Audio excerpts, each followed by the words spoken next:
D.O., the Honourable Marc Leishman and the good people of Australian FR, your chastened correspondentry. My unfortunate tweet. I feel like we got off on the wrong foot. Perhaps you recall the 2015 Open Championship, where Jordan Spieth made a thrilling run at the Grand Slam on the hallowed turf of the Old Course. The leaderboard was glittering, Adam Scott and Justin Rose and Zach Johnson and Louis Oosthuizen all looking to arrive on the doorstep of the Hall of Fame, Sergio Garcia and Jason Day seeking their major breakthroughs, Jordan Niebrugge, a 21-year-old amateur, bidding for the biggest upset this side of Francis we may. Into this convergence of royalty and sentimentality ambled our man Leishman. To that point in his career he was a 31-year-old journeyman with one career victory in the big leagues. He was playing beautiful golf on the biggest stage of his life, and thus threatening to torpedo all the delicious storylines, and so I dashed off this tweet. I will admit that when I typed those words I was thinking only about golf history,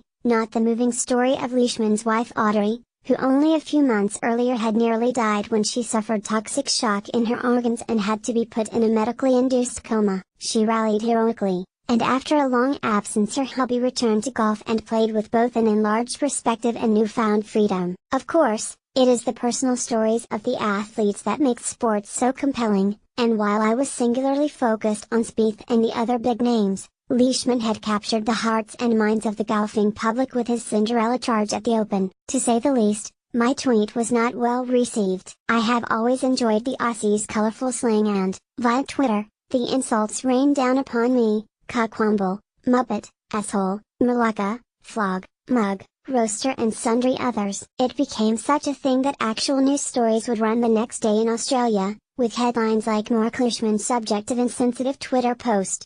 Rather than admit my mistake, I doubled down with more spicy tweets. In the months and years that followed, Leishman blossomed into a big-time player, winning twice on the PGA Tour, once in South Africa and making a strong run at another Open in 2017. I tried for a while to root against him, just out of stubbornness, but it's impossible. He's too sweet of a guy and his game is way too much fun to watch. His comments about the game are a delight and I could watch him shape shots all day long. So once again we're at a major championship where Leish's name shares the same leaderboard with many of golf's biggest names. And yet something unexpected has happened. I found myself rooting for Leishman more than anyone else.